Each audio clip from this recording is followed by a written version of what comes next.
Today I'm going to talk about how understanding obesity as a multifactorial disease could be the key for you losing weight. It's coming right up.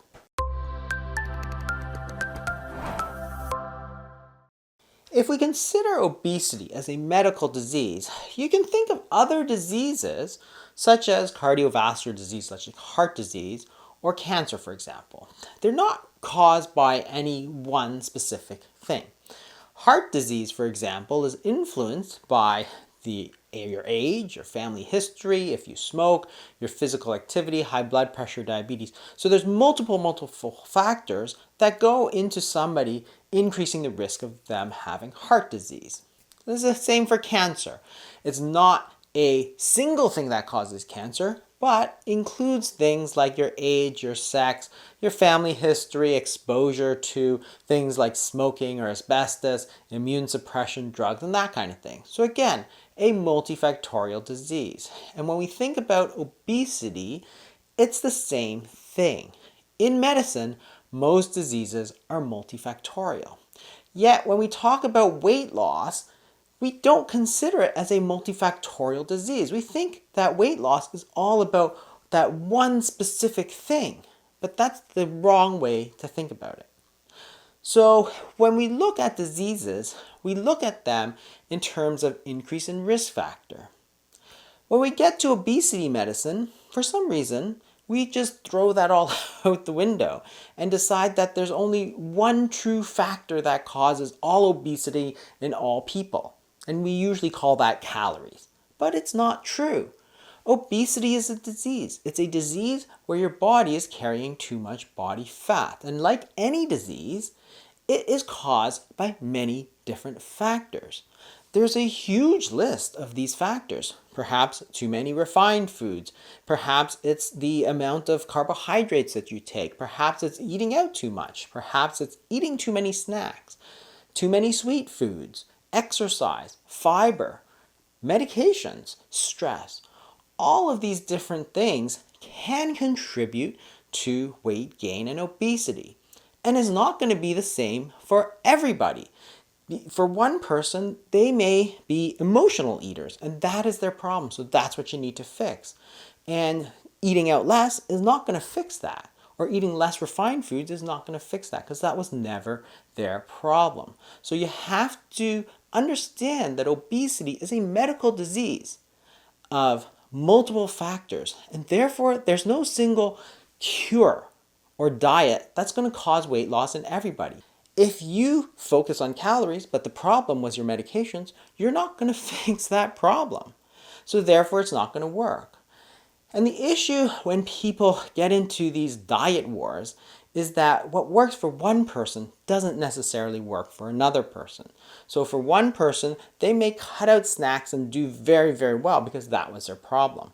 But if eating too many refined foods was their problem and they weren't real snackers, then cutting out snacks is going to be relatively ineffective as a weight loss strategy. So you really have to get down to understanding what works for you. Think of a car. Imagine that it's not working. It could be for several reasons. It could be that you have a flat tire, or it could be that you're out of gas. If you are changing the tire, that's going to fix the problem for some people, but it's not going to help the people who have no gas. And if you fill up the gas tank, it's not going to help the people that have a flat tire. So what happens in obesity medicine is because people believe that there's only one true cause of obesity for all people, the people insist that changing flat tires must solve the problem for everybody. The other thing to understand is that these problems are not necessarily mutually exclusive, that you can have several different problems happening at the same time, and one problem such as emotional eating may impact another problem such as eating too many refined foods. That is, when you're eating too much, you're going to snack on things that are highly refined. So these problems are not single silos that have to be fixed. They sometimes interact with each other. And we need a framework to understand this, and that's what I explain in my book, The Obesity Code, that what it comes down to in the end is the hormonal pathways, because that's the language that our body uses. Our body doesn't understand calories. Sometimes calories are there and your body will burn them, and sometimes your body will store them as fat. Which one it does really depends on the hormones. So the foods that we eat also contain hormonal instructions. If you eat certain foods, certain hormones go up. If you eat other foods, different hormones will go up. If you eat a lot of highly refined carbohydrates, insulin goes up. If you eat an egg, it does not. So the instructions to the body are completely different. What doesn't work in obesity medicine is when people try to tie it all to a single factor that the body doesn't understand. The first example of that is calories. Calories is not a physiologic concept in that the body has no calorie receptors. It doesn't count calories. It's something completely artificial. It comes out of physics. It's a measure of heat energy, and it's not something that the body understands. And because of that, just simply counting your calories and cutting them doesn't work. We've done it for decades, and it really just doesn't work. The second thing that doesn't work is advice such as everything in moderation.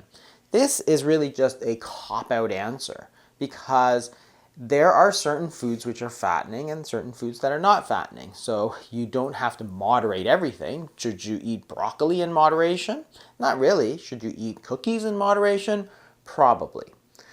The third thing that is often a cop-out answer when people try and boil it down to a single piece of advice is choose the diet that you can follow. Or sometimes people say the best diet is the one you can follow. Again, if experts don't agree on what is the best diet, how are you supposed to know? And also, there are many different diets that will work for people. Some will work for some people, some will work for the other people. So just saying choose the one that you can follow doesn't really work.